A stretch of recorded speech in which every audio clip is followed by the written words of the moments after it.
दोस्तों, अगर पत्नी के पास में अपनी संपत्ति और अच्छी खासी इनकम है तो उसे पति से गुजारा भत्ता यानी कि मेंटेनेंस नहीं मिलेगा दोस्तों। और ये फैसला है मद्रास हाई कोर्ट का। दोस्तों जय हिंद, नमस्कार। मैं एडवोकेट आशीष मिश्रा। लाइक कर दीजिएगा, शेयर कर दीजिएगा, सब्सक्राइब कर दीजिएगा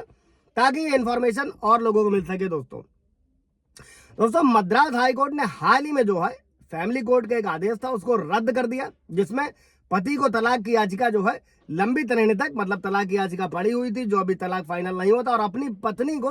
अंतरिम मेंटेनेंस, अंतरिम रखरखाव के रूप में जो है मंथली 30,000 रुपए देने का जो है भुगतान करने का आदेश करा गया था फैमिली कोर्ट द्वारा। अब इसी मामले में मद्रास हाई कोर्ट सुनवाई कर रहा था और कोर्ट ने यह कहा कि हिंदू विवाह अधिनियम की धारा 24 के तहत दोस्तों जो अंतरिम गुजारा भत्ता है उसको देने का जो पर्पस है वो ये सुनिश्चित करना है कि पत्नी के पास पर्याप्त आय हो और जिससे वो अपना अच्छे से भरण पोषण को कर सके। और ये सिर्फ और सिर्फ जिंदा रहने के लिए यानी कि जीवित रहने के लिए नहीं है दोस्तों, बल्कि उसे एक आरामदायक जीवन शैली जो है वो अपना सके और वो जी सके। ये धारा में व्यवस्था करी गई है, जैसे कि फॉर एग्जाम्पल पति अगर अच्छे से रह रहा है, जैसी उसकी जीवन शैली वैसी उसकी पत्नी को भी मिलना चाहिए जो उसे उसके मैट्रिमोनियल होम यानी कि वैवाहिक घर में मिलती थी। अभी वर्तमान मामले में क्या था दोस्तों कि कोर्ट ने यह कहा कि पत्नी के नाम पर अचल संपत्तियां थी और सफिशियंट इनकम थी, और इसी को देखते हुए कोर्ट ने कहा कि पत्नी को आरामदायक जीवन शैली जीने के लिए किसी भी तरीके के अंतरिम रख रखाव यानी कि मेंटेनेंस, अंतरिम मेंटेनेंस की जरूरत नहीं है। और इसके अलावा यह भी कहा गया दोस्तों कि प्रतिवादी ने पिछले 3 जो वित्तीय फाइनेंशियल ईयर थे उसमें अच्छा खासा धन पास किया, प्राप्त किया है, यानी मिला है, और ये भी विवाद में किसी तरीके से नहीं है, मतलब एविडेंसेस के साथ में प्रूफ है। अब इसी आदेश के साथ दोस्तों एक चीज और समझिएगा, जो हिंदू विवाह अधिनियम की धारा 24 है, जो उसका पर्पस है वो पत्नी को अंतरिम भरण पोषण प्रदान करना ताकि वो आराम से इनकम होती रहे और अच्छे से जी सके। केस में क्या था, और कोर्ट ने यह भी कहा कि किसी तरीके से प्रतिवादी के पास पहले से ही इतनी पर्याप्त आय नहीं है जिसके लिए पति से अंतिम रखरखाव के जो है माध्यम से और धन की आवश्यकता हो। अच्छा, मामला क्या था दोस्तों उसको भी समझिएगा कि पति ने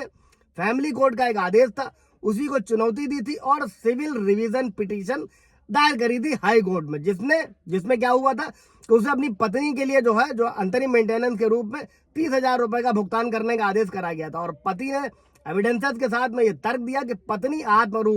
आर्थिक रूप से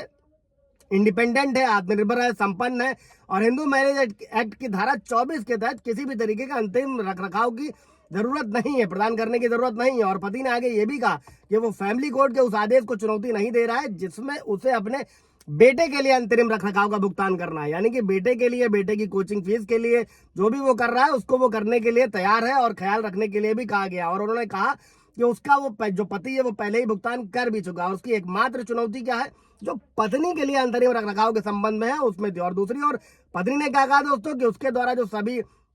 जो इनकम हो रही है, जो लाभ हो रहा है, वो बच्चे के शैक्षिक खर्चों को पूरा करने में चला जा रहा है, और इसी को देखते हुए पत्नी एक आरामदायक जीवन शैली जी सकती है। और कोर्ट ने फैमिली कोर्ट के आदेश को संशोधित किया दोस्तों, उसको रिपीट किया, मतलब संशोधित किया, उसको चेंज किया, और पत्नी के लिए जो रखरखाव का आदेश था 30,000 रुपए उसको रद्द कर दिया दोस्तों। ये तरीका होता है किसी भी तरीके के मेंटेनेंस के केस में अपने केस को